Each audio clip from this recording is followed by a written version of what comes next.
Hello everyone. तो आज अपन zoology के अंदर देखेंगे संघ आर्थ्रोपोडा के बारे में। देखिए हमने जो है अब से पहले मोलस्क का संघ जो है कंप्लीट किया था और आज अपन कर रहे हैं आर्थ्रोपोडा संघ के बारे में विस्तृत अध्ययन।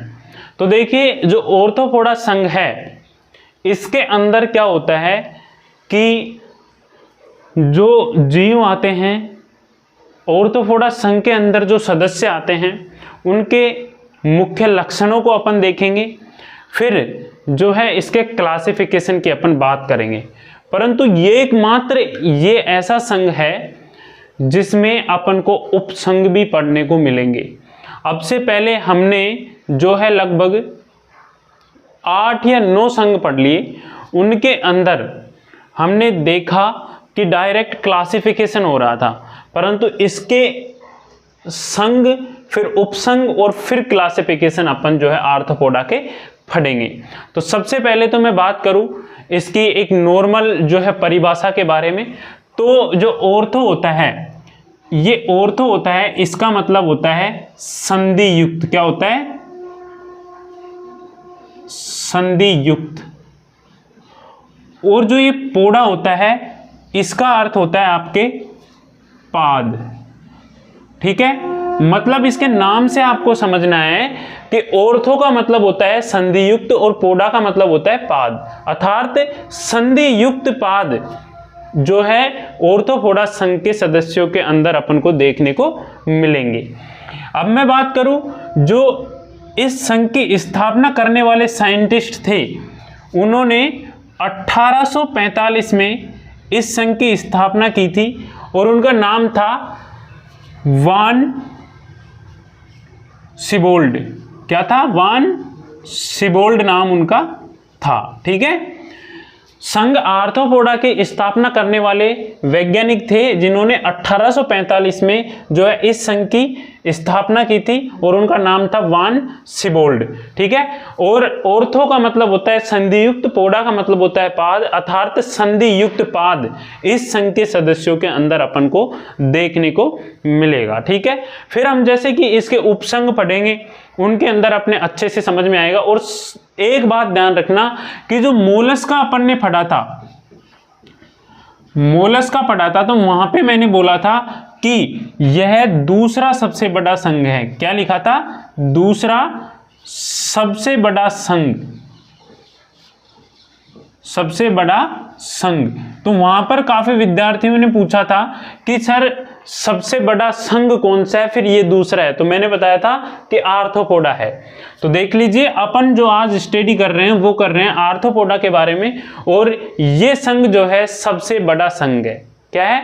सबसे बड़ा संघ है, ध्यान रखना। तभी तो इसको क्या है उपसंघों में विभाजित किया गया। फिर उपसंघ जो है उनके फिर अपन देखेंगे वर्गीकरण, वर्ग देखेंगे। तो इसको मैं बताऊं तो टोटल 6 उपसंघों में विभाजित किया गया है। कितने उपसंघों में? 6, जो कि अपन आगे क्लास के अंदर देखेंगे। ठीक है, यहां तक सबके क्लियर कि आर्थ्रोपोडा के अंतर्गत अपन जो है क्या पढ़ेंगे? संधि युक्त पाद वाले जीव जंतुओं के बारे में अध्ययन करेंगे इसके अंदर। और ये सबसे बड़ा संघ है और इसकी स्थापना 1845 में वान सिबोल्ड ने की थी। ठीक है, यहां तक सबका क्लियर है। अब अपन बात करेंगे कि जो आर्थ्रोपोडा संघ के सदस्य हैं उनके मेन कैरेक्टर्स या फिर मुख्य लक्षण क्या हैं। ठीक है, यहां पर मैं हिंदी में भी लिख देता हूं, मुख्य लक्षण अपन जो है यहां पर देखेंगे।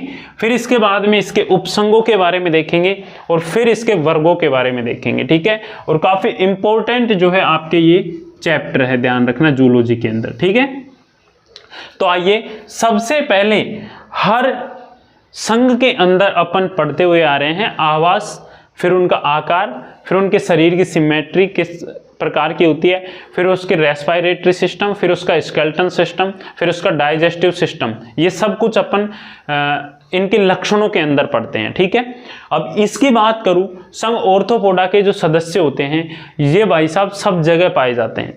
क्या है? ये आर्थ्रोपोडा भाई साहब के जो संघ है ये सब जगह पाए जाते हैं, अर्थात समुद्र में भी आपको देखने को मिलेंगे, ये स्वच्छ जल में भी आपको देखने को मिलेंगे, ये स्थल पर भी देखने को मिलेंगे और ये वायु में भी देखने को मिलेंगे। अर्थात देखिए आवास इनका होता है सभी प्रकार का होता है, आवास सभी प्रकार का होता है, समुद्री, स्वच्छ जल, स्थलीय और वायवीय, और परजीवी के रूप में भी ये पाए जाते हैं। सबसे बड़ी बात है कि परजीवी के रूप में भी ये पाए जाते हैं, वायवीय भी होते हैं, स्थलीय भी होते हैं, स्वच्छ जलीय भी होते हैं और समुद्र में भी पाए जाते हैं। ठीक है, ये इनके आवास की बात हो गई। ठीक है, अच्छे से बिठा लेना दिमाग में कि संघ आर्थ्रोपोडा का जो आवास होता है वो क्या होता है, सभी जगह पर ये आवास इनका जो है होता है। ठीक है, नेक्स्ट बात करूं मैं सिमेट्री अर्थात सममिति किस प्रकार की पाई जाती है। इनके अंदर जो है द्विपार्श्वीय सममिति पाई जाती है। ध्यान रखना, संघ आर्थ्रोपोडा के सदस्यों के अंदर द्विपार्श्वीय सममिति पाई जाती है और त्रिस्तरीय इनका शरीर होता है। इनकी बॉडी कैसी होती है, त्रिस्तरीय होती है। अर्थात जो है 3 स्तर कौन कौन से हो गए, पहला स्तर है एक्टोडर्म, ठीक है। नेक्स्ट दूसरा स्तर कौन सा है, एंडोडर्म, और नेक्स्ट तीसरा स्तर इनका पाया जाता है मिसोडर्म। ठीक है, अब एक बात ध्यान रखना कि अगर एक्टोडर्म, एंडोडर्म और मिसोडर्म इनमें पाया जा रहा है तो इनमें जनन जो है किस प्रकार का देखने को मिल सकता है, अपन को लैंगिक प्रकार का जनन इनके अंदर देखने को मिल सकता है। ध्यान रखना, ठीक है। और आगे बात करेंगे जनन के ऊपर भी अपन, ठीक है, कोई दिक्कत वाली बात यहाँ पर नहीं है। यहाँ पर जो स्केलेटन है इनका अर्थात कंकाल है वो सबसे इंपॉर्टेंट है कि कंकाल इनका काइटिनी क्यूटिकल का बाह्य कंकाल बना हुआ होता है जो कि समय समय पर नवीकृत होता रहता है। सबसे इंपॉर्टेंट है कि देखो ये छोटे छोटे जीव हैं, इनका भी क्या होता है कि एक सिस्टमेटिक ढंग होता है, सिस्टम के अनुसार ये चलते हैं। देखिए यहाँ पर जो है इनका कंकाल होता है वो काइटिनी क्यूटिकल का बाह्य कंकाल बना हुआ होता है और समय समय पर जो है ये परिवर्तित होता रहता है। समय समय पर ये जो है दूसरा आ जाएगा। जैसे मान लो एक पहले से इनके ऊपर क्या है कंकाल है और वो उसकी समय अवधि पूरी हो जाती है तो फिर बाद में जो है नवीन कंकाल जो है दोबारा से उसके ऊपर आ जाएगा। ठीक है, इस तरीके से इनके अंदर जो है पाया जाता है। नेक्स्ट बात करूं मैं इनके शरीर के बारे में, तो शरीर इनका 3 भागों में विभक्त रहता है, हेड, थोरैक्स और एब्डोमेन। ठीक है, अब इनकी हिंदी में बात करें, हेड का मतलब तो इनका सिर होता है, थोरैक्स का मतलब इनके वक्ष होता है और एब्डोमेन का मतलब होता है उदर। ठीक है, तो संघ आर्थ्रोपोडा के जो सदस्य होते हैं उनके अंदर क्या है कि जो शरीर होता है वो 3 भागों में विभक्त होता है, एक तो सिर, एक थोरैक्स और एक एब्डोमेन। अपन मनुष्य की बात करूं मैं तो अपने भी 3 भाग होते हैं, एक तो सिर जो कि वक्ष हो जाता है, सिर हेड ऊपर का भाग यहाँ से, इससे नीचे का यहाँ से और यहाँ तक का सिर में आ जाएगा, इससे नीचे का यहाँ से और यहाँ तक का जो भाग है ये, ठीक है, ये दिखाई दे रहा है, ये वक्ष हो जाएगा। अर्थात थोरेसिक कैविटी जो है इसके अंदर अपन को देखने को मिलेगी। फिर इसके नीचे यहाँ से लेकर और जो कमर तक का भाग होता है, ये पेट का भाग, ये होता है एब्डोमेन अर्थात उदरीय, उदर भाग ये होता है। तो अपना जो शरीर होता है वो 3 भागों में विभक्त होता है, वक्ष, हेड और एब्डोमेन। ठीक है, इनके अंदर भी जो है हेड, थोरैक्स और एब्डोमेन 3 भागों में विभक्त जो है शरीर होता है। नेक्स्ट में बात करूं, यहाँ पर लिखा है मैंने सिर प्लस वक्ष अर्थात हेड और थोरैक्स इनके अंदर जुड़े हुए होते हैं। इनके जो सदस्य होते हैं उनमें ये हेड और ये जो वक्ष का भाग होता है ये जुड़ा हुआ होता है, बीच में एक गर्दन का हिस्सा इनके अंदर नहीं होता है। जैसे एग्जाम्पल के तौर पे मैं बात करूं तो टिड्डे को कभी उठा के देखना, उनके जो है सिर और वक्ष का भाग जो है जुड़ा हुआ होता है, ध्यान रखना, जिससे क्या बन जाता है, सिरोवक्ष बन जाता है। ठीक है, ध्यान रखना।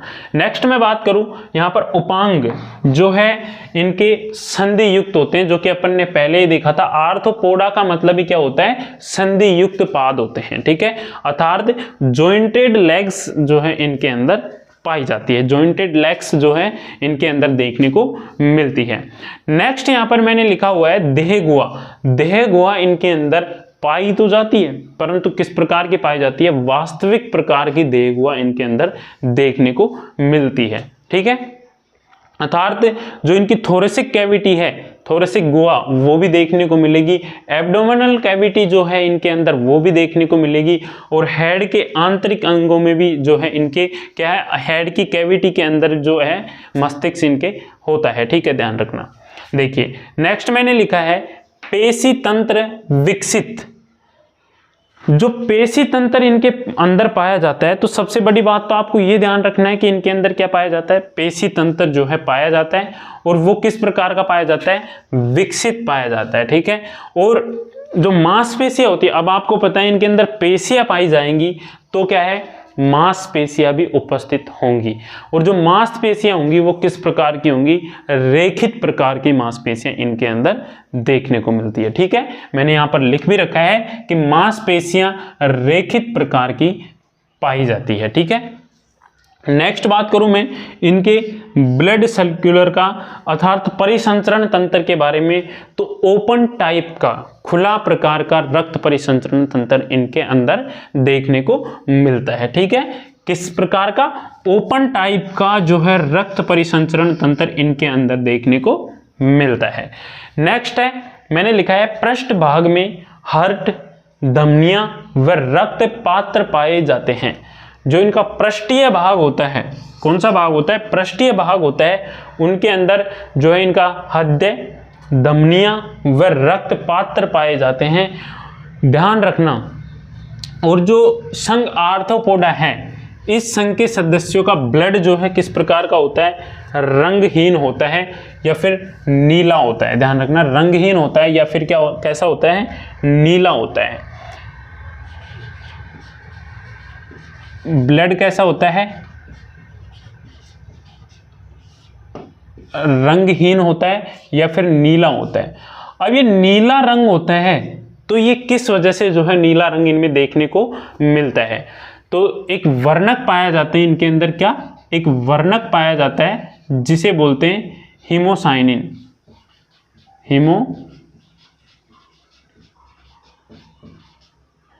हीमोसाइनिन नामक एक वर्णक पाया जाता है जिसकी वजह से जो इनका ब्लड होता है वो कैसा होता है, नीला होता है। परंतु अधिकांश जो सदस्य होते हैं उनमें ब्लड कैसा देखने को मिलता है, रंगहीन देखने को मिलता है। ठीक है, अब नेक्स्ट मैं बात करूं रेस्पिरेटरी सिस्टम अर्थात श्वसन तंत्र के बारे में।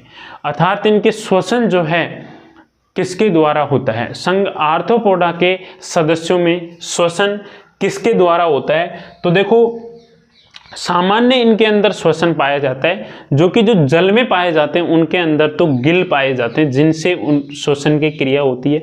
और जो स्थल पर पाए जाते हैं उनके श्वसन नलियां होती है जिनके द्वारा जो है श्वसन की प्रक्रिया होती है। और श्वसन नलियों के साथ में बुक लंग्स अर्थात पुस्तक फुसफुस पाए जाते हैं। ठीक है, ध्यान रखना, जो आर्थ्रोपोडा संघ के सदस्य हैं जो पानी में पाए जाते हैं, समुद्र में पाए जाते हैं, उनके अंदर जो है गिल्स पाए जाते हैं जिनके माध्यम से श्वसन की प्रक्रिया होती है। और जो स्थल पर जो है पाए जाते हैं या फिर वायवीय जो सदस्य होते हैं उनके अंदर क्या होती है, श्वसन नलियां होती है या फिर बुक लंग्स होते हैं। क्या होती है, श्वसन नलियां होती है या बुक लंग्स होते हैं जिनके द्वारा श्वसन की प्रक्रिया जो है इनमें कंप्लीट होती है।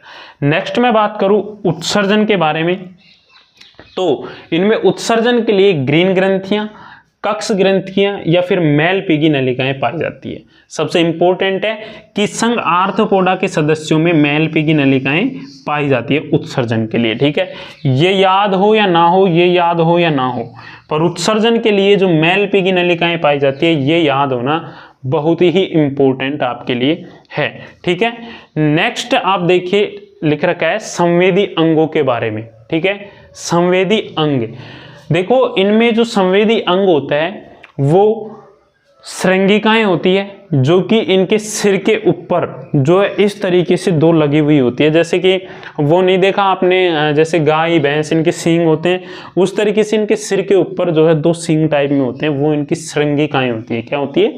श्रृंगिकाएं होती है। ठीक है, श्रृंगिकाएं। सरल नेत्र जो है इनमें देखने को मिलते हैं, नेत्रक बोल सकते हैं सरल नेत्रों को, और संयुक्त नेत्रक भी इनमें पाए जाते हैं। ठीक है, ध्यान रखना, नेत्र किसी किसी के अंदर जो है मिले हुए भी होते हैं, संयुक्त प्रकार के भी होते हैं, और किसी किसी के अंदर क्या होते हैं? अलग अलग भी होते हैं। रसायन ग्राही होते हैं और स्पर्श ग्राही होते हैं। जो इनके संवेदांग हैं, संवेदी अंग हैं, वो कौन कौन से होते हैं? श्रृंगिकाएं, सरल नेत्र या फिर नेत्रक, संयुक्त नेत्र, रसायन ग्राही और स्पर्श ग्राही।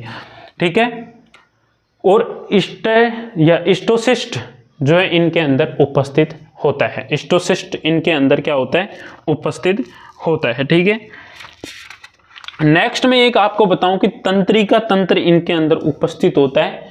ठीक है, जो कि मैंने यहाँ पर लिखा नहीं है। ठीक है, तंत्रिका तंत्र इनके अंदर जो है उपस्थित होता है, जिससे ही तो ये संवेदनाओं को ग्रहण करते हैं। ये जो रसायन ग्राही संवेदनाएं होती हैं जिनको ग्रहण करते हैं, स्पर्श को महसूस करते हैं, ये किसके द्वारा करते हैं? तंत्रिकाओं के द्वारा करते हैं। तो एक बात और आप ध्यान रखना कि इनके अंदर जो तंत्रिका तंत्र है वह क्या होता है? एक वलय के रूप में होता है, जो कि तंत्रिका रज्जु की तरह कार्य करता है। ठीक है, तंत्रिका तंत्र इनके अंदर उपस्थित होता है। ध्यान रखना, तंत्रिका तंत्र एक वलय के रूप में होता है, वलय के रूप में होता है। तंत्रिका तंत्र एक वलय के रूप में इनके अंदर पाया जाता है। ठीक है, और इसकी पीडीएफ आपको दे देंगे, उससे आप लिख लेना। वैसे अभी आपके जो है लिखने का काम नहीं है, सिर्फ समझने का काम है। ठीक है, नेक्स्ट मैं बात करूं, जनन संघ आर्थ्रोपोडा संघ के सदस्य हैं, उनमें जनन किस प्रकार का पाया जाता है? तो इनमें लैंगिक प्रकार का जनन होता है और लैंगिक द्विरूपता भी इनमें देखने को मिलती है। और अधिकांश जो जंतु होते हैं इनके अंदर वो किस प्रकार के होते हैं? एक लिंगी प्रकार के होते हैं। अधिकांश क्या आर्थ्रोपोडा संघ के सभी सदस्य कैसे होते हैं? एक लिंगी होते हैं, ध्यान रखना। और अधिकांश में इनमें आंतरिक निषेचन जो है देखने को मिलता है। बाह्य निषेचन भी होता है, परंतु आंतरिक निषेचन जो है इनके अंदर देखने को मिलता है। ठीक है, जैसे एक दो मैं एग्जाम्पल बताऊं आपको, जो कि आप आगे देखोगे। बिच्छू, एक टिड्डे का नाम सुना है आपने? टिड्डा, बिच्छू, टिड्डा वगैरह ये सब कुछ किसमें आते हैं? संघ आर्थ्रोपोडा के अंतर्गत आते हैं। ठीक है, ध्यान रखना। इनके बारे में अपन देखेंगे। पहले इसके उपसंघों के बारे में चर्चा करेंगे, फिर इसके क्लासिफिकेशन के बारे में चर्चा करेंगे, और फिर अपन जो है उनके एग्जाम्पल में इनको देखेंगे। बिच्छू, टिड्डा वगैरह इनको जो है एग्जाम्पल में पढ़ेंगे। ठीक है, तो ये संघ आर्थ्रोपोडा का जो है नॉर्मल आपको लक्षण जो है याद होना चाहिए, और अच्छी तरीके से आपके जो है ये दिमाग में बैठ जाना चाहिए कि इनके अंदर जो परिसंचरण तंत्र है वो कैसा है, रेस्पिरेटरी सिस्टम कैसा है, उत्सर्जन तंत्र इनके अंदर किस तरीके का होता है, और बॉडी इनकी कैसी होती है, स्केलेटन इसका कैसा होता है, सिमेट्री इनकी कैसी होती है, और आवास इनका किस प्रकार का होता है। ये 4-5 पॉइंट आपको याद रखने, क्योंकि एग्जाम में क्वेश्चन पूछ लिया जाता है कि संघ आर्थ्रोपोडा के कोई 4 प्रमुख लक्षण लिखिए। अब वो कोई 4 प्रमुख लक्षण लिखने को बोले तो आपको एक तो आवास नहीं लिखना है, एक तो इनकी ये लिखनी है सिमेट्री, शरीर कैसा होता है, इनका शरीर कैसा होता है। ठीक है, ये जरूर लिखना है। और इनके अंदर जैसे कि जनन किस प्रकार का होता है 2, और एक परिसंचरण तंत्र 3, एक उपांग 4, और एक अगर आप आवास में लिख दो तो बढ़िया है, पूरे नंबर मिल जाएंगे। ठीक है, अब अपन बात करेंगे इसके उपसंघों के बारे में। तो आइए स्टार्ट करते हैं इसके उपसंघों को। पहले एक तालिका के माध्यम से अपन इसके उपसंघों को समझते हैं।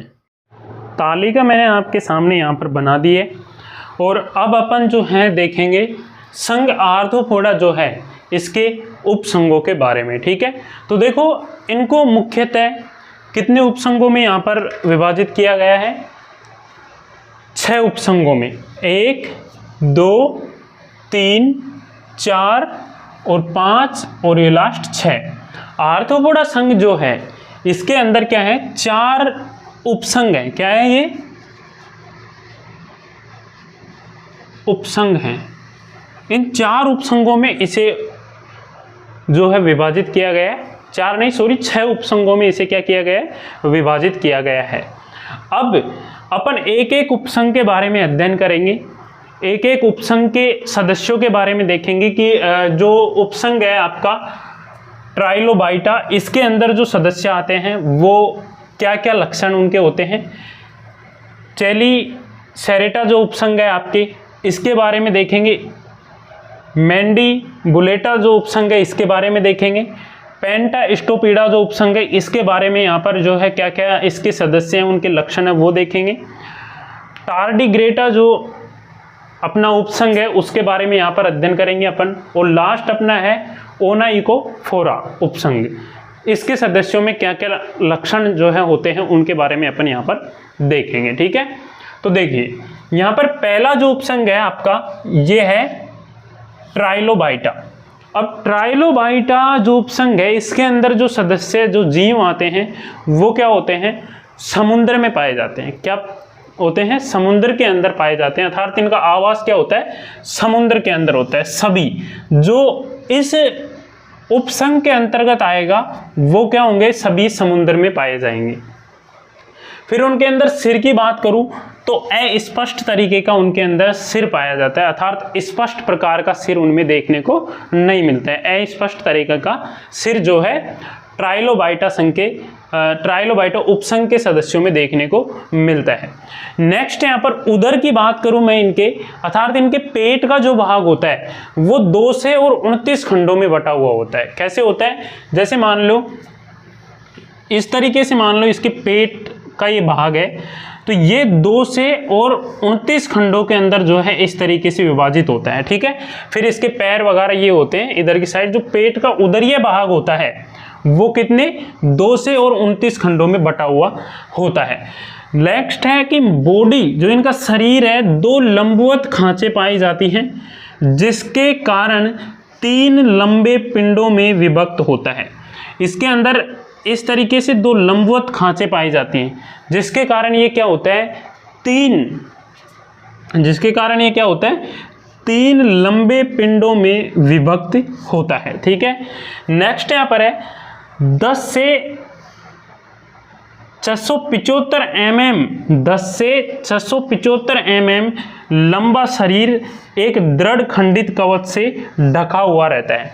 इनका जो शरीर होता है वो कितना बड़ा होता है? जो उदर का भाग अपन देखें तो 10 से और 675 mm का इनका जो है शरीर होता है। और ये जो शरीर है एक दृढ़ व खंडित कवच से क्या होता है? ढका हुआ होता है। ठीक है, नेक्स्ट इसके एग्जाम्पल की बात करें अपन तो ट्रायोर्थस जो जीवाश्म है, और नेक्स्ट है एग्नोस्टस।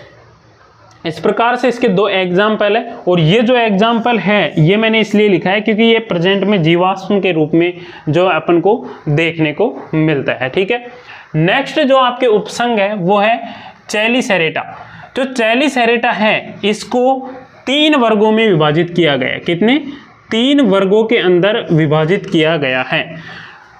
ठीक है, अपन पढ़ रहे हैं आर्थ्रोपोडा के उपसंघ जो 6 हैं उसके अंदर से जो दूसरा उपसंघ है, दूसरे नंबर का उपसंघ है वो कौन सा है? चेलीसेरेटा। और ये जो चेलीसेरेटा उपसंघ है इसको कितने वर्गों में बांटा गया है? 3 वर्गों में बांटा गया है। इन वर्गों की अपन बाद में चर्चा करेंगे।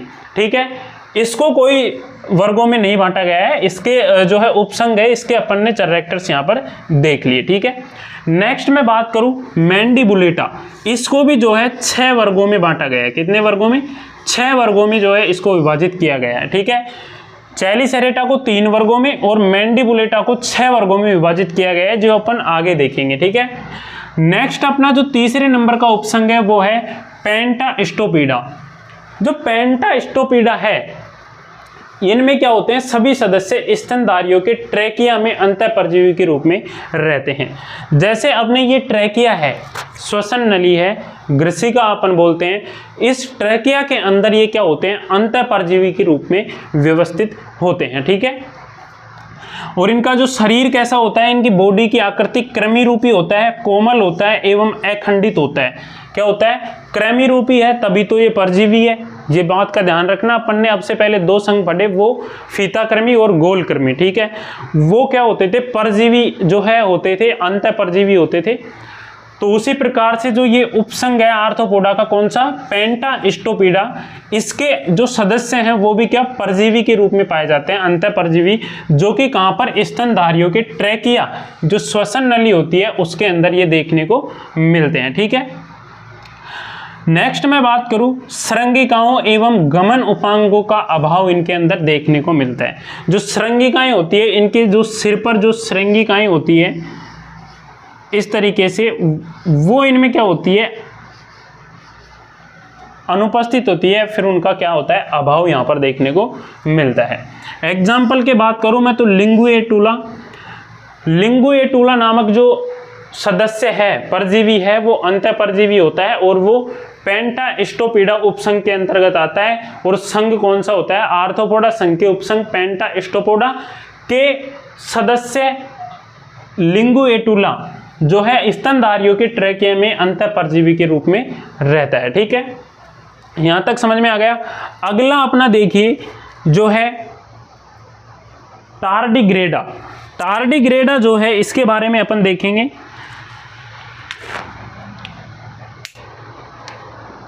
तो देखिए इनकी लंबाई कितनी होती है, इनके जो टार्डिग्रेडा उपसंघ है, इस उपसंघ के सदस्यों की जो लंबाई होती है 1 mm होती है। ठीक है, और बॉडी इनका शरीर खंडहीन एवं नलिकाकार होता है और एक लिंगी होते हैं ये, व 4 जोड़ी गमनपाद इनके अंदर देखने को मिलते हैं। ठीक है ना, इसको समझना कि टार्डिग्रेडा जो उपसंघ है, इसके जो सदस्य होते हैं उनकी लंबाई कितनी होती है, 1 mm होती है, और इनके शरीर जो है खंडहीन एवं नलिकाकार होते हैं। और इसके अंदर जो सदस्य आते हैं वो कैसे होते हैं, एक लिंगी होते हैं। ध्यान रखना कैसे होते हैं, एक लिंगी होते हैं। वह इनके अंदर 4 जोड़ी, क्या, 4 जोड़ी गमनपाद पाए जाते हैं। ठीक है, कितने जोड़ी, 4 जोड़ी गमनपाद इनके अंदर पाए जाते हैं। इन्हें जल भालू भी कहा जाता है। इन्हें क्या, जल भालू भी कहा जाता है। ध्यान रखना, क्या, जल भालू भी कहा जाता है। क्वेश्चन इस टाइप का ही बनता है कि जल भालू जो है किसे कहते हैं, तो अपन को लिखना है आर्थ्रोपोडा के संग, आर्थ्रोपोडा के उपसंघ टार्डिग्रेडा के सदस्य एकाइनी स्कस को क्या कहते हैं, जल भालू कहते हैं। ध्यान रखना, ये इसका एग्जाम्पल है। नेक्स्ट बात करूं मैं ओनाइकोफोरा। ओनाइकोफोरा जो होते हैं ये क्या होते हैं, विलुप्त है। पहली बात तो ये क्या है, विलुप्त हो चुके हैं। इनको अपन जीवाश्म के तौर पर ही जो है देख सकते हैं और अध्ययन कर सकते हैं। पहली बात तो ये क्या हो चुके हैं, विलुप्त हो चुके हैं।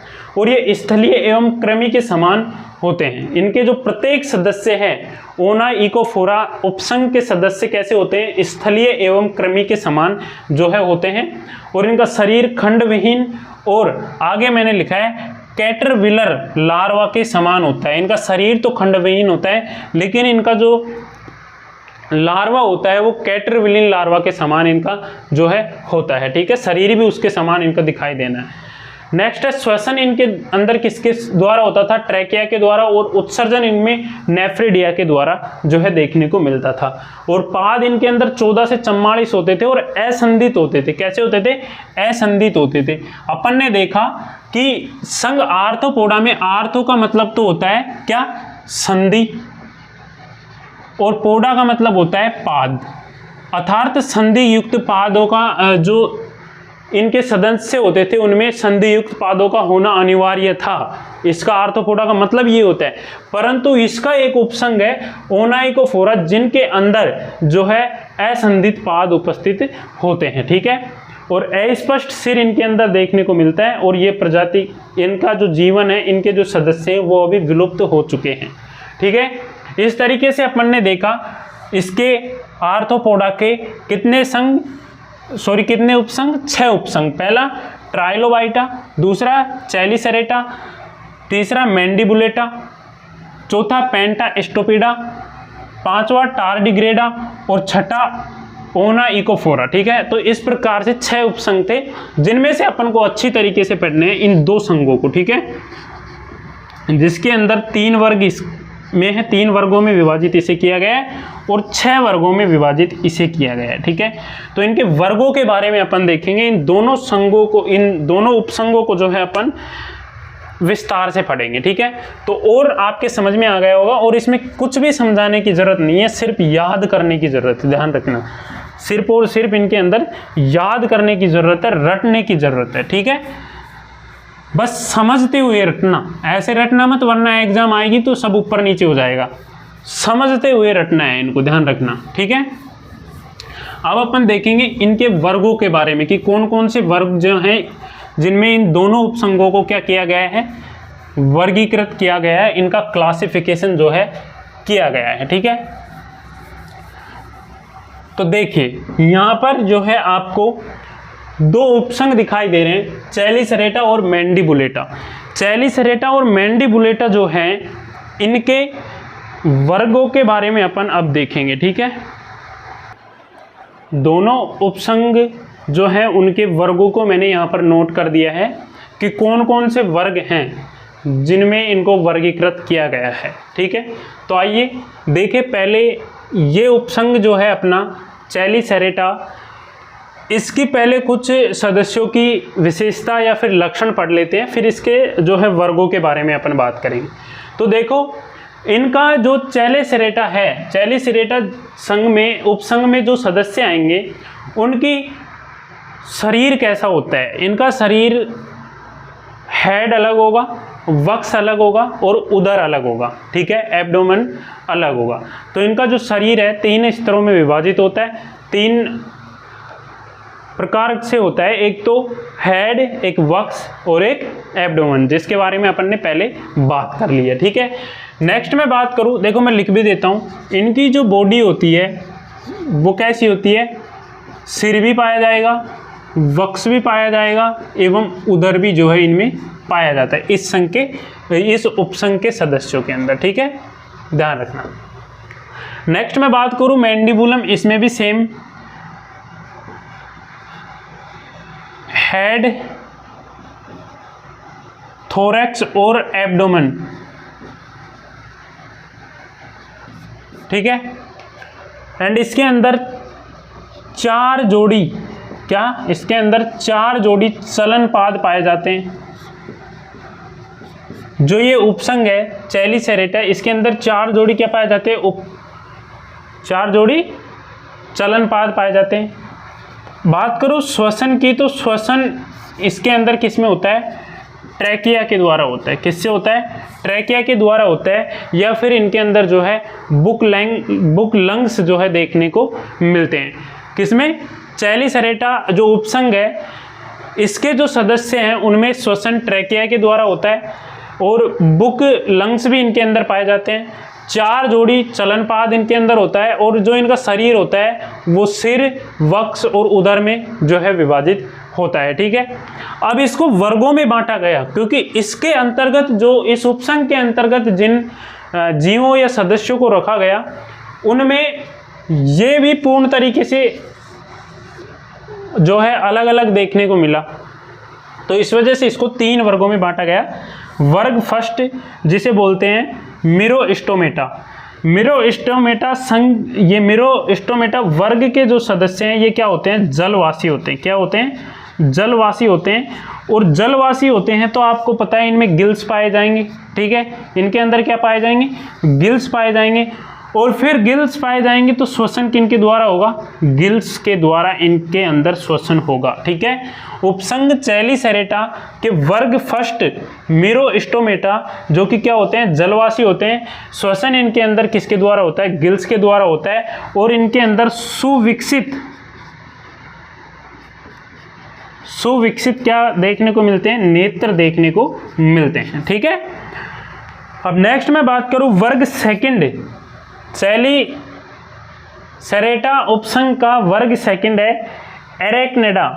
एरेक्निडा जो है इसके अंदर क्या होते हैं, जो सदस्य आते हैं वो क्या होते हैं, स्थलीय होते हैं। अब स्थलीय हैं तो इनके अंदर क्या पाए जाएंगे, बुक लंग्स पाए जाएंगे, ठीक है, या फिर ट्रैकिया भी देखने को मिल सकता है, ठीक है, जिनके द्वारा इनमें श्वसन होगा।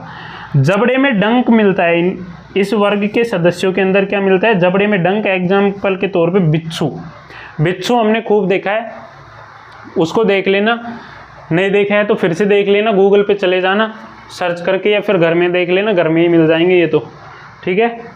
बिच्छू जो होते हैं इनके डंक भी पाया जाता है, ठीक है, ध्यान रखना। नेक्स्ट वर्ग नंबर 3 जो है इसका नाम है पिक्नोगोनिडा। पिक्नोगोनिडा जो वर्ग नंबर 3 है, ये क्या होते हैं, समुद्री मकड़ी कहलाते हैं। क्या कहलाते हैं, समुद्री मकड़ी कहलाते हैं, और परजीवी की तरह ये रहते हैं, ठीक है, परजीवी की तरह ये रहते हैं, और समुद्री मकड़ी इनको बोल सकते हैं। एग्जाम्पल निम्फोन।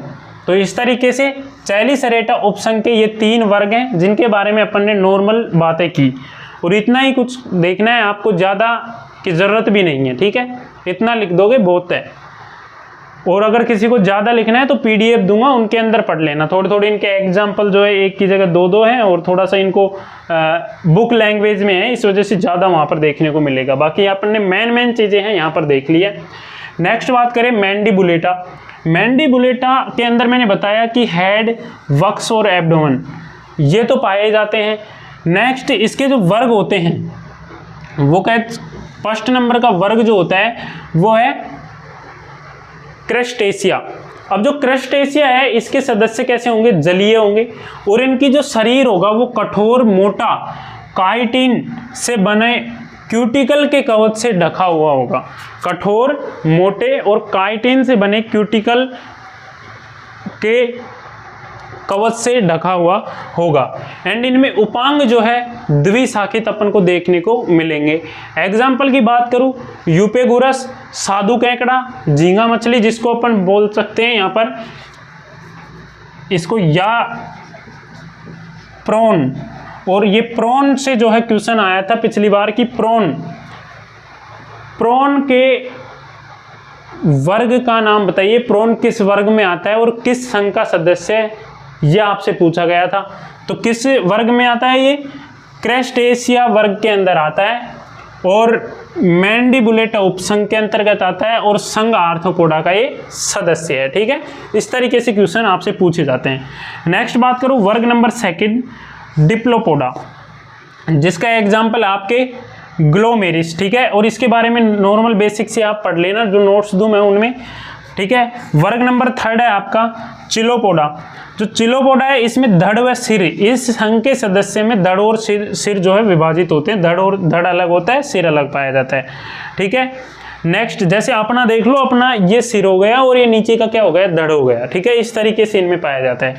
ये नहीं होता है कि इनके अंदर सिर प्लस वक्स दोनों मिले हुए होते हैं, इस तरीके से नहीं होता, ठीक है। इनके अंदर सिर और जो धड़ है वो अलग अलग होता है, जिस तरीके से अपने सिर ऊपर हो गया नीचे धड़ हो गया, ठीक है। नेक्स्ट इसका एग्जाम्पल देखूं, स्कोलोपेंड्रा जो है इसका एग्जाम्पल हो गया। नेक्स्ट वर्ग है अपना 4थे नंबर का इंसेक्टा, इसका एग्जाम्पल आप देख लेना। वर्ग नंबर 5 है आपका सिम्फाइला, जो कि भूमिगत होते हैं। ये क्या होते हैं, सिम्फाइला जो क्या होते हैं, भूमिगत होते हैं। और भूमिगत है तो आपको पता होगा कि इनके अंदर श्वसन के लिए बुक लंग्स पाए जाएंगे। क्या पाए जाएंगे, बुक लंग्स पाए जाएंगे, और ट्रैकिया देखने को मिलेगा। नेक्स्ट वर्ग पोरोपोडा। जो पोरोपोडा होते हैं ये भी स्थलवासी होते हैं। क्या होते हैं, ये भी क्या होते हैं, स्थलवासी होते हैं, ध्यान रखना। तो इस तरीके से ये जो है 6 वर्ग है मैंडिबुलेटा उपसंघ के, ठीक है। मैंडिबुलेटा उपसंघ के ये क्या हो गए, 6 वर्ग हो गए। अब अपन देखेंगे इनके लाभदायक महत्व क्या क्या हैं, इस संघ के क्या लाभदायक महत्व क्या क्या हैं, उनके बारे में अपन यहाँ पर चर्चा करेंगे, ठीक है। अब लाभदायक महत्व में मुख्य जो है बता रहा हूँ, उनके बारे में पढ़ना आपको है, ठीक है। उनमें समझाने की कोई भी चीज़ नहीं है, सिर्फ और सिर्फ उनको रटना है। कुछ कुछ चीज़ें होती है जिनको रटना भी पड़ता है भाई, उनमें समझने वाली कुछ होती ही नहीं है, उनको रटना पड़ेगा, ठीक है। तो मैं इसके कुछ लाभदायक महत्व और हानिकारक महत्व देखेंगे, ठीक है।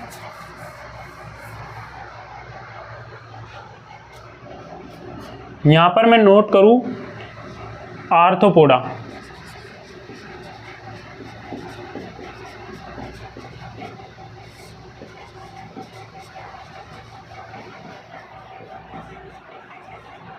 आर्थिक महत्व। तो सबसे पहला तो इनको खाने के लिए ही काम में लिया जाता है, ठीक है। मधुमक्खी पालन के लिए काम में लिया जाता है, लाख उत्पादन के लिए। इसके जो लाभदायक महत्व हैं,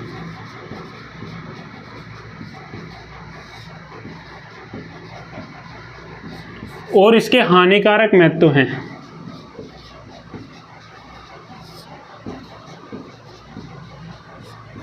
उनके बारे में अपन को पर्सनली एक क्लास के अंदर चर्चा करनी पड़ेगी, क्योंकि काफ़ी इम्पोर्टेंट इनके लाभदायक एवं हानिकारक महत्व हैं, जिनको आप खुद भी एक बार पढ़ लेना, ठीक है। और फिर अपन भी यहाँ पर बात कर लेंगे। हालांकि क्या है कि ये इम्पोर्टेंट तो हैं, पर ये चीज़ें हैं याद करने वाली, इनमें समझाने का आपको कुछ भी नहीं मिलेगा, सिर्फ और सिर्फ आपको याद करना है, ठीक है। तो मैं आपको पीडीएफ तो दे ही दूंगा इन दोनों की, आर्थिक महत्व और इनके हानिकारक महत्व। पीडीएफ तो पूरी मिलेगी, एप्लीकेशन पर पीडीएफ तो मिल रही है ना आपको, उसके अंदर से इनको जो है आप अपने नोट्स बना रहे हैं तो उनमें उतार लो, या फिर उनको पढ़ लेना पीडीएफ को, ठीक है। फिर अपन बात करेंगे नेक्स्ट क्लास के अंदर, ठीक। मिलते हैं कल, तब तक के लिए जय हिंद, वंदे मातरम, धन्यवाद।